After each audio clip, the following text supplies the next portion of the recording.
Senator Tom Cotton, who served in uniform, and he's had his eye on China his entire time in public service. Welcome, Senator. It's good to see you. During the pandemic, we promised ourselves that we would rid ourselves of the reliance on China for certain things like medicine and technology and rare minerals. How are we doing on that front?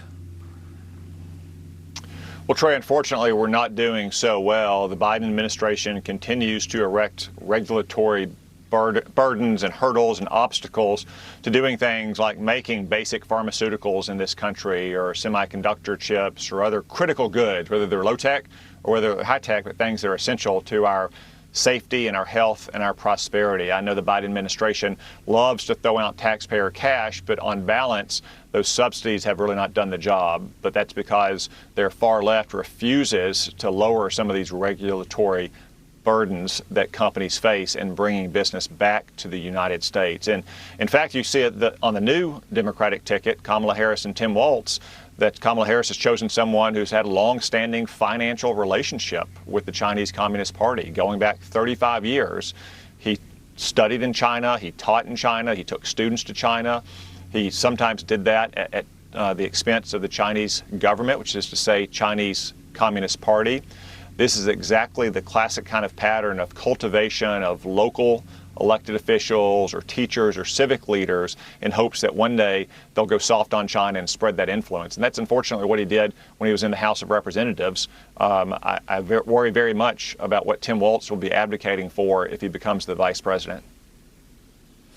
I was talking with one of your colleagues recently about Congress maybe enacting legislation now that would punish China for moving against Taiwan later on, rather than waiting and reacting afterward. Is there any discussion about deterring China now, acting proactively to kind of warn them, if you do this, it will not take us long to respond?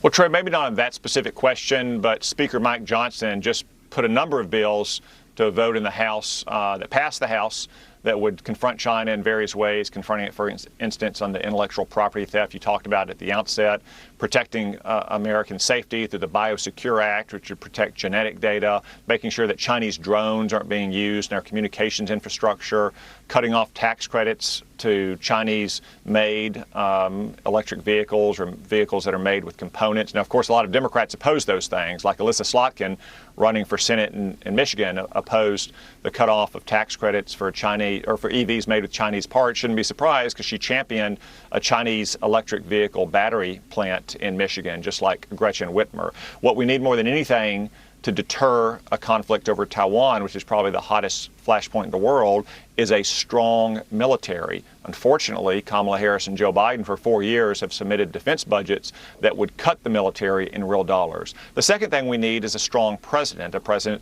who will clearly deter our adversaries. We had that with Donald Trump when we didn't have a war in Europe, and we didn't have a war in the Middle East. With Joe Biden and Kamala Harris, though, no one respects America. Certainly our adversaries don't fear America. So those are the two things we need more than anything in combination. We need a strong military once again, and we need a president who our adversaries fear and respect.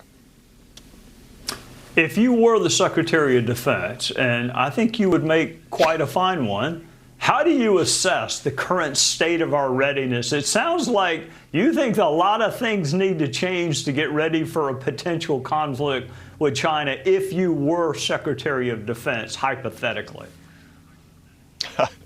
Well, Trey, a lot of things do need to change in the Department of Defense to prepare and therefore hopefully deter any kind of conflict. I know that President Trump believes that, as do I.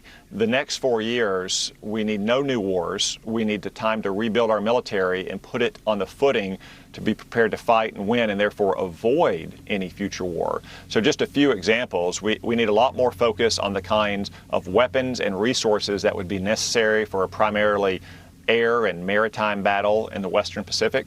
We need all of our fighting forces to be focused solely on fighting and winning wars, not on social or cultural or political indoctrination or grievances.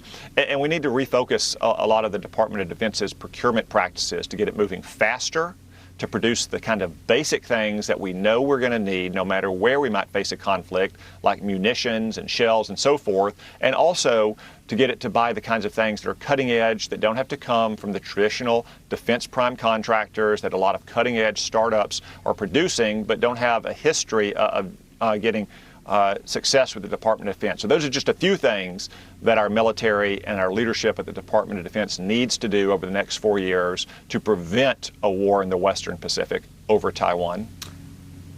I know you love Arkansas, but my bet is at some point, some Republican president in the future is going to ask you to maybe consider moving to the Pentagon. But we shall see if I live long enough to see that happen. Tom Cotton from the great state of Arkansas, thank you for joining us on a Sunday night. Thank you, Trey.